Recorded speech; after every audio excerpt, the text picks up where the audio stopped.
आप लोगों ने वो मूवी तो देखी होगी ना, सितारे ज़मीन पर का वो डायलॉग आप लोगों ने सुना जिसमें उन्होंने सोलोमन आइलैंड्स के बारे में बताया हुआ है। सोलोमन आइलैंड्स में जब आदिवासियों को जंगल का कोई हिस्सा साफ करना होता है खेती के लिए, तो वो पेड़ दरख्तों को काटते नहीं है, महज उस पेड़ के पास सारे पहुंच जाते हैं और जी भर के गालियां देते हैं। एक दिन देखते कुछ ही दिनों में पेड़ मुरझा जाता है, अपने आप ही मर जाता है।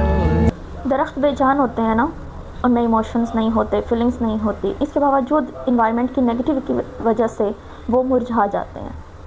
ह्यूमंस तो जानदार हैं ना, उनके अंदर इमोशंस हैं, फीलिंग्स हैं। तो आपके कहे हुए अल्फाज आपने कभी सोचा है कि दूसरे बंदे को किस तरह से लगते होंगे या वो किस तरह से इस चीज़ को परसीव करता होगा।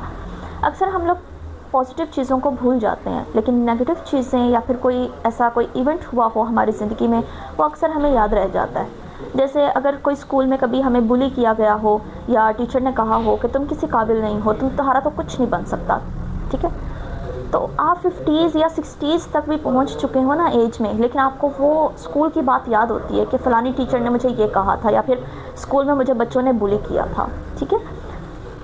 इन्वायरमेंट का आपकी लाइफ पे बहुत अफेक्ट होता है।